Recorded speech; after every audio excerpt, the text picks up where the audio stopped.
Hello viewers, today we have with us Shishir Chetry, who is our Sociology faculty at Boostabrain classes, has recently qualified his GATE exam 2024 with All India rank 15 in his very first attempt. So welcome Shishir, we are very proud you did it in your first attempt itself. Thanks for having me, ma'am. Shishir, how do you feel after you have qualified the GATE exam, that too with an All India rank? So, what is the feeling you are having right now? Well, I certainly do feel proud of myself at this point, and I feel like I'm on cloud nine, particularly at right now. So, it's a very good feeling. It feels nice, I guess. So, Shishir, it's been a year that we have known you. As a mentor, I can say that you're an excellent mentor and you have coached a lot of students under Boostabrain. So, Shishir, here I would like to ask you about your educational background. Ma'am, I completed my bachelor's from Cotton College with a degree in anthropology. And then as I proceeded with my master's, I made a shift and I moved towards sociology for my master's, which I did from USTM. And I suppose you could say that I liked the subject very much, and I chose to now pursue a career in it, in academics. So with it, I appeared for various tests and exams, particularly GATE, which you mentioned as well, along with UGC NET as well. Right. Because you are a UGC NET mentor at the first place. Yeah, so the NET qualification is the minimum criteria, right? So yes, I did pass my NET exams as well, and then slowly, gradually, I passed my GATE recently as well, which is sort of a continuous process with it. So I guess my education qualifies with that. And I also harbor aspirations for a PhD as well. So that is in the play, as I am currently engaged with your institution as well. Yeah. So that was my next question. Anyway, you have already answered your future plans about PhD. So Shishir, here you can also share with the viewers, how did you start your UGC NET preparation? Well, there was this culture. I mean, since we already discussed that UGC NET is not that much known to students in our region, so it was a university-wide culture in back in my university during our masters, and I suppose it is through word of mouth that I found out about the exams. And it's because of that the journey for my UGC NET preparation started as I started my master's degree course by itself. And the one thing that I should also mention is that our master's degree syllabus was very much overlapping with the syllabus for the NET exams as well. So the preparation happened, I suppose you could just trace it back to the start of my master's degree program, the course as well. So it was from there that it started, and it is a continuous process. It has been going on since then, and I don't think I've even at the midpoint as of yet. So your syllabus back at your university, it helped to cope up with the syllabus of UGC NET. Yes, exactly. That's really great, Shishir. And since you said that from the first year itself, you started with the UGC NET preparation, so what motivated you?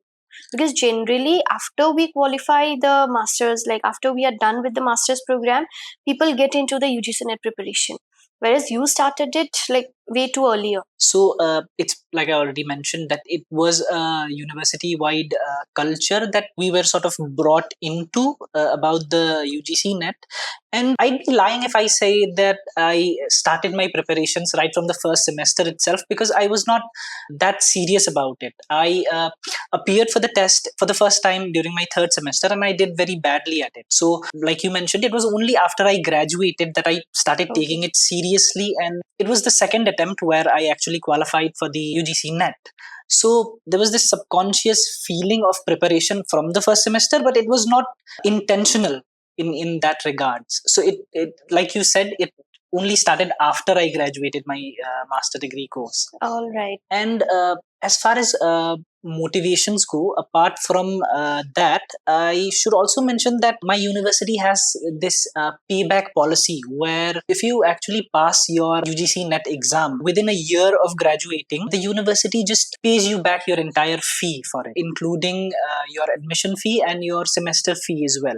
So as I passed the UGC NET exam as soon as I graduated, I was a recipient of that policy, and I got my entire fee back immediately after graduating. So it's basically like I studied for free there. So it's really an amazing thing, Shishir, that you shared here. I never heard of it before. So basically, it was also another element that added up. Yeah. That, I mean, come to think of it, it was the primary motivating factor, you could say. That's a great thing. That's really a great thing that you got your entire feedback. So moving on to after that, what were your plans? I had been PhD was always on the cards ever since I joined my masters. So I had been angling for a PhD program, like getting into it, but I did need the scholarship as well. So I had been applying. The main purpose after clearing UGC NET was for the GRF, for to secure the GRF. So I had been applying for it again and again, though even though I have not been successful as of yet. So PhD is something that is always on the cards, and then gradually, as time progressed, I got the opportunity to work under you in your institute. So that is how our paths crossed and all. Yeah. So that was it's a continuous journey, like I said, and then I suppose we'll proceed with this Sure. in the future Yeah, as well. yeah, definitely we will. Here, I would like to ask you, like, you were coaching students. Yes. Right. So, how did you manage your GATE preparations? Did you have any plans for the GATE exam earlier? No. I was not even aware of it, to be honest, and I only found out about it through an old friend who suggested it to me. I thought it was purely an engineering exam with no scope for the humanities there. Since I found out about it and I started looking into it, and the availability of sociology was a little bit motivating me. So I just applied for it, and to be honest, there was no special preparation for it because, like I already said, the preparation had been going on since the start of my master degree course. So I suppose you could say that all of the things that I had studied right from the start of my master's degree to my UGC NET preparations, all of those contributed a lot to the GATE exam as well for the preparation of it. And I don't think there was anything special or anything unique about my preparations for it. It's just that all those efforts culminated in the success in this exam. Was it the same syllabus, Shishir? Like whatever we follow for UGC NET and the content? There is a little bit of overlap happening there, but my main priority, my main specialization when it comes to my own discipline is the theory part, is the philosophical aspects of it. So I focus a lot into it, even the ones that were not in the syllabus, that are not in the syllabus, because I just have a general interest in it. And I suppose it's because of that the GATE syllabus felt familiar to me, even though it's a little bit different than UGC NET. And the one more difference that I found in it was that GATE requires a little bit more critical reasoning out of you, as opposed to UGC NET, which I would say focuses a bit more on rote memorization. Like you need to remember the books, you need to remember the dates, you need to remember the authors. All of that is not asked that much in the GATE exam. I think that part, that is the difference and the similarities between the two exams. Okay, so it means that both the GATE and the UGC NET exam are quite similar in few aspects. Yes. And there are differences. Yes, definitely. So if a student is diligently and very genuinely preparing for the NET exam, it is the possibility is very high that they would pass the GATE exam as well. Otherwise, I mean, if you're taking it too casually, then it's the same thing with any other exam. Right. So Shishir, we talked a little bit about the GATE exam and your experiences. Would you like to share a little bit of your experiences with the UGC NET exam? Yes, I mean, since I spent all this time with the NET exam as well, I have cleared the NET exam 4 times in total out of 5 attempts. That's amazing. It's been a journey, and I have not felt like, sometimes studying itself feels like a chore. And to me, it hasn't felt like that because, like I already mentioned, I feel a genuine passion for the discipline and for what I learn and what I read about. So it is a topic of interest for me in a very genuine sort of manner that I feel very passionately about. And I guess this is why have been the December session that I cleared it. I was not very well prepared for the exam as well. It's just everything at the back of my head, it came out. And I would say that coaching in your institute helped a lot for it, because preparing for it, preparing the topics, preparing the classes and the notes for the students, that helped me as well. And even though I had not studied like a regular student would have, it's these experiences that helped me in preparing for the exam and in clearing the exam as well. Right. What I feel, Shishir, is when we teach, we learn more. Yes, exactly. Because it's the process of teaching only which, Yes. helps us to gain a lot of knowledge, and a lot of learning is done in that Yes. process itself. Yes. So, very true. When we are teaching, the exam itself, it becomes easier. Yes, that's just true. And I this is the Feynman technique, right? That as you are learning, if you attempt to learn things in a manner that suggests that you have to teach it to somebody else, it helps in the retention process. Yeah, that is the factor that helped a lot. Exactly. This is the thing that I have realized. And you know what? In our paper one classes, I'm trying to implement these things. Yes.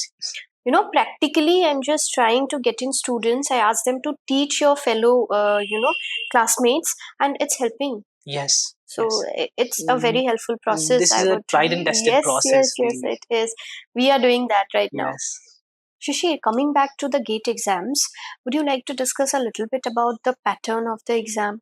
Yeah, sure. GATE exam is divided into three different sections. So you have the general aptitude paper first, then you have the comprehension part, and then you have the main subject, main discipline that you applied for, which was sociology for me. So general aptitude papers, they were about as well as what you expect from a primarily engineering exam. The math portion was something that I struggled with, but the English and the reading comprehension, they were quite familiar with the like I am familiar with the pattern because it overlaps with the net as well. So they were considerably easy as compared to the aptitude section. However, the sociology part, the part about specific subjects and specific disciplines, they were, like I already mentioned, very critically, they required critical reasoning a lot. They were not simply asking for name of authors or the name of books or the publication year or anything, but specific theories and specific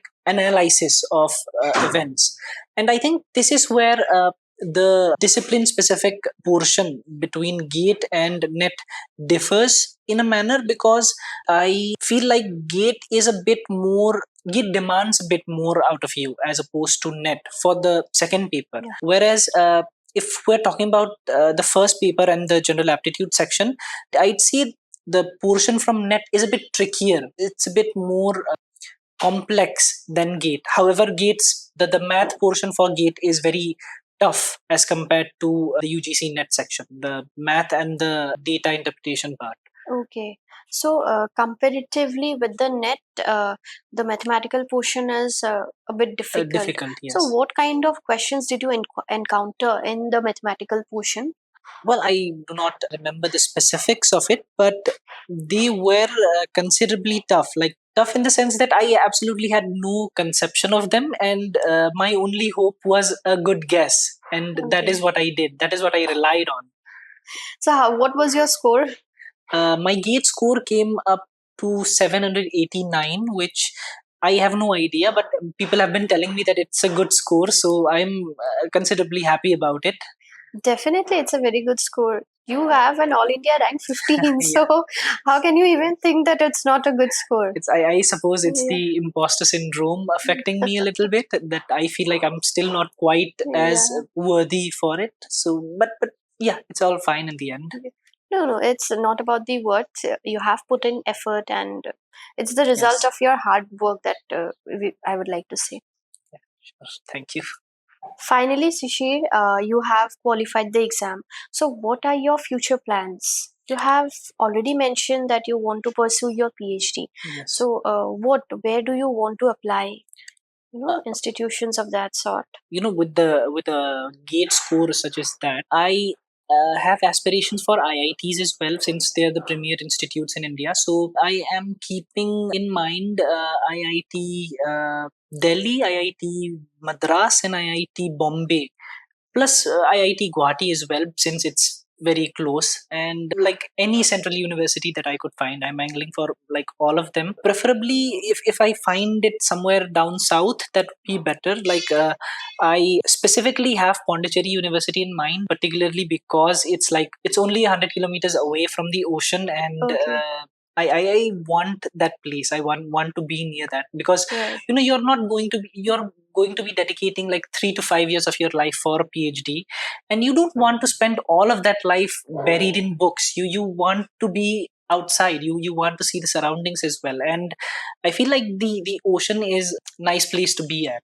Right, right. It's very true because once you get into PhD, your life will be sort of different. Yes, yes, exactly. And Yeah. you need the release as well. You don't just want to be confined to your studies only. You want any external, how do you say this, distractions. Yeah. Right, right. Kind of relaxations Yes, you yes, do yes. need Of course. while you are into the entire Yeah, course. yeah. It takes a lot of time, and you want that time to be spent in a place where you enjoy yourself at Right, least. right. That's very true. It's not specifically limited to India as well. Like, I am also aspiring, if I get the opportunity with the scholarships and opportunities, I am also thinking of applying abroad as well, preferably European countries, let's say France or Germany or the UK as well, and preferably Australia as well, because it's a nice place to be at. So these are the options that I have kept for Yeah. myself. So you have great plans further. Yeah, I guess if not for PhD, then at least for my postdoc, I Yeah. just want an experience that I can like have to myself. If not for the PhD, at least for the postdoctorate as well. Right. We do wish you all the best, Shishir. We hope you get into everything you want, right? Your doctorate, your PhD, even after that, whichever field, whichever country you want to, we hope the best for you. Thank you so much. So, Shishir, how are you planning your research proposal? You are working on your research proposal as of now? Yes, but it is still at a very rudimentary, at a very preliminary stage. I'm still doing a lot of learning, still doing a lot of reading myself. And I suppose it takes a lot of time, because I have been dedicating myself to study and coach and mentor and all of that. So this is going to take some time. It is a time consuming process, of course. And the refinement is going to take some time. And I think I am on the right track. That's what it feels like. And I'd say particularly the workshops that Boostabrain Classes has conducted, particularly on research proposal and research paper writing, they've been of significant help in contributing to the refinement process. And I think it's the community part, the research community that we have in our institute, with filled with great resourceful people who help each other around. This feeling, that this community, it has contributed a lot to help me in this journey, and I thank you for introducing me to it. So the mentor itself, the mentor who is guiding the PhD aspirants, even the PhD scholars, I feel he is a very knowledgeable person, Yes, isn't he? definitely, definitely. So it's like workshop after workshop, students are demanding that we want more workshops, and it feels great. Yes. Because we had this idea that along with UGC NET will also work into the domain of research. Yes, yes. And also thanks to faculties like you, you have attended the workshop and you have referred, and we are growing, the community is growing. Yes. So it contributes to an all around development of an individual. It's not simply focused on the tests and the exams and all. It's just what comes after it as well. So that holistic development is what I admire the most about our institution, Boostabrain Classes. So I guess I'd have to thank you for that. It's as a team that we are building it. The inputs that we are having, even the inputs from you that I have got, from the other faculties that we have. So we are trying to develop it into a more like holistic thing after UGC NET, because maybe you have felt it that after qualifying the exam, it's a question mark, isn't it? After UGC NET, what is it?